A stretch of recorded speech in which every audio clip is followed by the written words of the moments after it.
FOMC 미국 연준 금리 인하 이후에 분위기를 타고 있습니다. 그래서 이 상승 분위기를 이어가서 7만 달러를 돌파할지 안 할지 그게 가장 중요한 관심사입니다. 그러면 이제 우리가 그 나심 탈레브가 대표적으로 주장한 데스 스피럴, 그러니까 죽음의 소용돌이로 들어가고 있다는 뜻이에요. 그래서 비트코인 옛날 고래들, 그러니까 10년 전, 12년 전 뭐 이런 고래들이 지갑으로 옮겼다. 그러면 이제 그거는 보통 코인베이스나 이런 바이낸스 같은 거래소로 이동하려고 옮긴 거거든요. 좀 조심하셔야 돼요.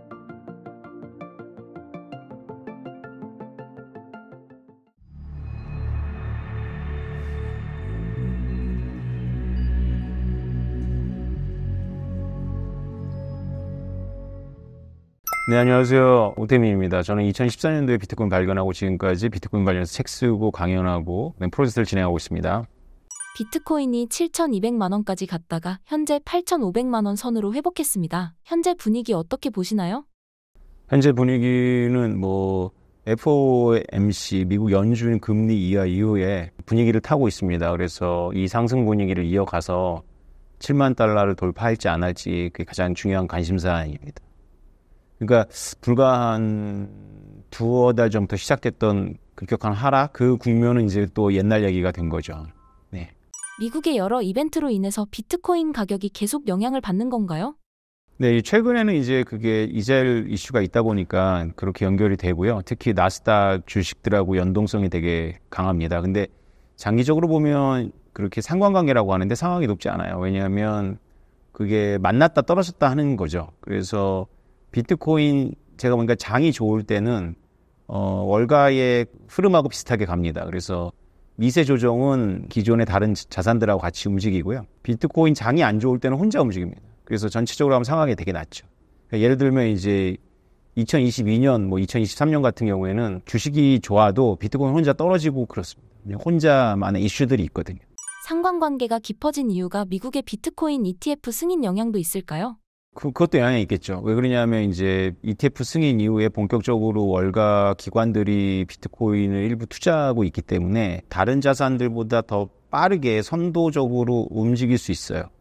왜냐하면 자산의 성격은 다르지만 투자하는 사람들이 같다 보니까. 비트코인 해시레이트가 꾸준히 증가하고 있다는 뉴스가 들리고 있습니다. 해시레이트와 비트코인 가격에는 어떤 연관성이 있나요? 네, 해시레이트는 그 비트코인 가격하고 그닥 높은 상황에는 없어요. 그러나 이제 해시레이트가 높다는 거는, 그러니까 우리가 건강하면 행복한 경향이 높지만, 우리가 대부분 건강한 사람들은 자신의 건강이 아주 문제가 있지 않다면 건강하다고 행복하진 않아요. 해시레이트는 우리 비트코인 시스템 전체의 건강 지표예요. 그래서 해시레이트가 올라간다는 건 뭐냐면 비트코인 시스템이 지금 강건하다 이런 뜻입니다. 근데 비트코인 가격이 떨어질 때도 올라가거든요. 그러니까 문제가 없다 이런 뜻인데, 예를 들어서 이런 게 이제 문제인 거죠. 비트코인 가격이 막 떨어져. 근데 해시레이트도 떨어져. 이건 아주 적신호예요. 그게 뭘 의미하냐면 채굴자들이 떠나고 있다는 뜻이거든요. 그러면 이제 우리가 그 나심 탈레브가 대표적으로 주장한 데스 스피럴, 그러니까 죽음의 소용돌이로 들어가고 있다는 뜻이에요. 그래서 가격이 떨어지니까 채산성이 안 맞은 채굴자들이 채굴기를 끄고 폐업을 하고 하면 더 보안성이 떨어져서 또 가격이 떨어지고, 가격이 떨어지니까 더 해시레이트가 떨어지고 이런 악순환에 들어간다고 하는데, 사실 이것도 약간 과장된 감이 있어요. 그럼에도 불구하고 대중들은 이제 이거를 신호로 받아들여서 이제 비트코인을 멀리할 수가 있죠. 근데 비트코인 반감기 이후에 채굴자들이 많이 이제 어려움을 겪는데도 해시레이트는 그닥 그렇게 많이 떨어지진 않았어요. 약간 조정받는데 워낙에 이게 일별로 요동을 치거든요. 그러니까 왜 그러냐면 이제 이 지구가 한 바퀴를 돌잖아요. 지구가 한 바퀴를 돌면서 이제 채굴을 하는데 각각의 그 전기료가 다른 거예요. 그래서 각각의 그 전기를 쓰고 있는 그 피크 타임이 다르다 보니까 채굴자들이 옛날에 혼자 컴퓨터를 켜고 채굴하는 수준이 아니라 지금 산업화되어 있기 때문에 시나 정부로부터 받고 있는 전기 보조금이 다 달라요. 그래가지고 수시로 껐다 켰다 하거든요. 채굴기를 이상이 없어도. 그래서 채굴 해시레이트가 요동을 엄청 칩니다. 그리고 해시레이트 영향을 미치는 거는 또 장기적으로는 우상향할 수밖에 없는 게 칩들이 계속 좋아져요. 새로운 신규 칩이 나오면 채굴자들은 그 신규 칩을 사야지만 경쟁력이 있거든요. 그래서 채굴자들의 수익이 별로 늘어나지 않더라도 해시레이트는 늘어날 수가 있어요. 그래서 해시레이트를 우리가 보긴 하는데, 이거는 그 비트코인 생태계 전체 어떤 건강 종합검진처럼 보는 거지, 이거 괜찮을까 이상 행복할 거야 이렇게 얘기하면 좀 그렇죠. 그러니까 종합검진에서 뭐 이상한 게 나오면 이제 불행이 시작한 건 맞지만 종합검진에서 이상 없다고 해서 뭐 그날만 기분 좋지 뭐 그것 때문에 뭐 1년 동안 행복하진 않잖아요. 그건 비슷한 거라고 생각하시면 됩니다. 비트코인 투자자분들이 투자할 때 도움이 되는 비트코인 지표가 있을까요? 비트코인 가격하고 직결되는 지표들은 얼마만큼 이제 큰 손들이 움직이느냐, 고래들이 얼마만큼 움직이느냐가 이제 중요합니다. 그래서 어떤 온체인 데이터는 고래들이 매집하고 있다. 뭐 이런 거는 이제 보통 바닥을 극복할 때 나타나는 현상인데요. 얼마 전에 이제 고래들이 매집한다는 뉴스가 있었어요. 그러니까 이제 고래들은 우리보다는 좀 더 잘 아는 거죠. 이제 이게 장기적으로 우상향할 거라고 믿으면 이제 매집을 합니다. 그런 온체인 데이터도 굉장히 그 투자하시는 분들한테 도움이 되는 거고요.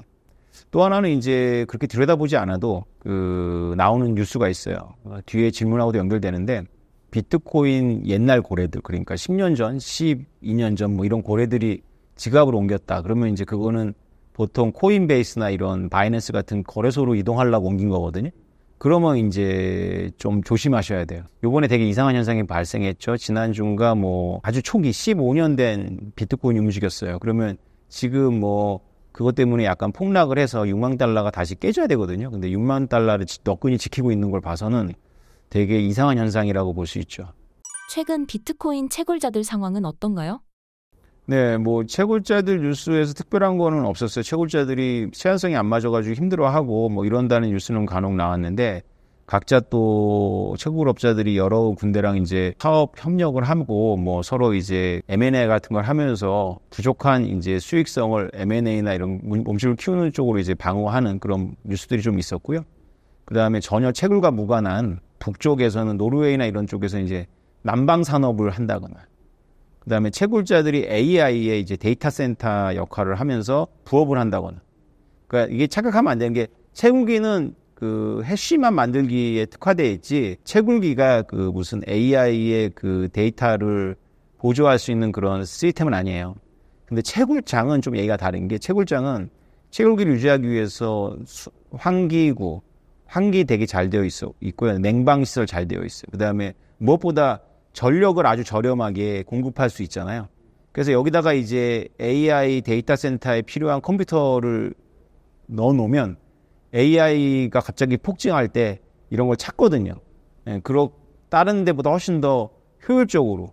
게다가 여기는 지금 비트코인 채산성이 안 맞아가지고 채굴기 끈 상태니까 그 에어컨 시설하고 전기를 가지고 부업을 할 수가 있는 거죠. 이런 관련한 뉴스들이 지난 여름부터 계속 나왔어요. 논문도 봤어요, 제가. 그래서 채굴업자들이 이렇게 비트코인이 반감이 되면 채산성이 안 맞거든요. 가격이 2배가 올라주면 괜찮은데 안 올랐어요. 그래서 난방 사업을 한다거나 아니면 AI 데이터 센터를 우리로 치면 아르바이트 하는 거죠. 채굴장들이 이제 아르바이트 하는 이런 뉴스들이 좀 있었죠. 예. 과거 비트코인 반감기 패턴과 지금 상황은 어느 정도 일치하는 건가요? 제가 데이터를 직접 돌려보진 않았는데요. 그 감으로 느꼈을 때 기존의 패턴하고 되게 유사해요. 그래서 그게 오히려 좀 놀랄 일입니다. 왜냐하면 올해는 1월 달에 특별히 그 ETF 승인이 있었잖아요, 미국에서. 그래서 패턴을 벗어나서 좀 다른 모양을 보일 것이다. 좀 희망하기로는 이렇게 연말에 폭등하고 이런 것보다는 그냥 좀 일찍 좀 올라서 이렇게 횡보하면서 좀 서서히 오르는 뭐 이런 기관들은 이렇게 비싸게 안 살 테니까 이렇게 사람들의 환희감을 조성하면서 사진 않을 거거든. 그러니까 이제 기관이 좀 사면 올랐다가 안 사면 이제 사람들이 또 실망해서 떨어지면 다시 사고 뭐 이런 식의 패턴을 보면서 올라갈 거라고 예상했는데 똑같아요. 그러니까 원래 반감기 끝나면 안 좋거든요. 쭉 미끄러집니다. 제 표현으로는 이제 스키 초보 슬로프 정도의 기울기로 아주 이렇게 지루하게 떨어져요. 그래서 이제 이제 이번엔 패턴을 벗어나나 사람들이 그러면 이제 폭등을 시작하거든요.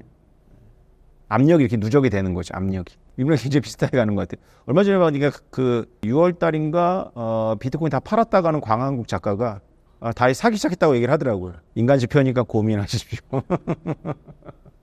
잘 맞추는 것 같아요. 많은 비트코인 투자자가 이번 미국 대선을 주목하고 있습니다. 트럼프 혹은 해리스가 당선된다면 각각 시장에 어떤 영향을 미칠까요? 만약에 트럼프가 당선된다면 그 앞으로 1년 동안 오를 거를 한 달 사이에 다 반영할 거라고 보고 있어요. 그래서 트럼프가 당선이 되면 이렇게 올라서 이렇게 정체가 될 거라고 보고 있고요. 해리스가 당선되면은 떨어지거나 안 오르다가 이제 예전의 패턴처럼 크게 오르겠죠. 그래서 결과적으로 1년이라는 시간을 돌려보면 아마 같을 건데, 그죠? 같을 건데 그 과정은 다르겠죠. 11월에 엄청 점프하고 이렇게 횡보하느냐, 아니면 11월, 12월에 안 좋았다가 1월부터 점프하느냐의 차이가 있지 않을까 싶습니다. 트럼프와 해리스가 비트코인을 긍정적으로 보고 있는 이유는 무엇인가요? 네, 그건 일단은 표 때문에 그렇습니다. 여러 조사기관에 의하면 미국인들, 성인들 중에 한 5%가 지금 암호화폐를 가지고 있고요. 그 다음에 10% 정도는 투자 경험이 있습니다. 대략 한 인구로 한 1,800만에서 2,500만을 잡아요. 엄청난 표잖아요. 네, 그래서 트럼프가 동물적으로 이거를 이제 이해한 거죠. 그래서, 지금 아주 되게 이렇게 적은 표로다가 승부가 날 가능성이 있거든요. 6개 주에서. 뭐 펜실베니아, 뭐 위스콘신 뭐 이런 데잖아요. 이 6개 주에서 아주 그 박빙으로 승부가 날 건데 이 1,800명이나 2,000만 명이 이 주에만 있진 않겠죠. 뭐 캘리포니아에 많을 거고 뉴욕에 많겠지만 여기는 정해져서 의미가 없지만 그래도 이게 단 200만이라 하더라도 이게 스윙 스테이트에 퍼져 있다면 이게 결과를 뒤집을 수 있다는 걸 아는 거죠. 그러니까 민주당의 전략은 트럼프가 암호화폐를 올해 대통령 선거에서 쟁점화한다라는 거를 일찍 정보를 입수해서 쟁점화하지 못하도록 민주당 정부 아래서 해줄 수 있는 거 다 해버리는 거죠. 그래서 비트코인 ETF도 승인해버리고 이더리움 ETF도 승인해버리고 얼마 전에 해리스 후보도 내가 아주 구체적인 어떤 얘기는 안 했어요. 그러나 장려하겠다 뭐 이 정도 얘기한 거죠. 그래서 민주당의 전략은 트럼프처럼 적극적으로 이 표를 가져오려는 생각보다는 이 정치 쟁점화를 안 만들려고 하는 거고 트럼프의 전략은 이걸 정치 쟁점화해서 그 표들을 싹 가져와가지고 하겠다 뭐 이런 거죠.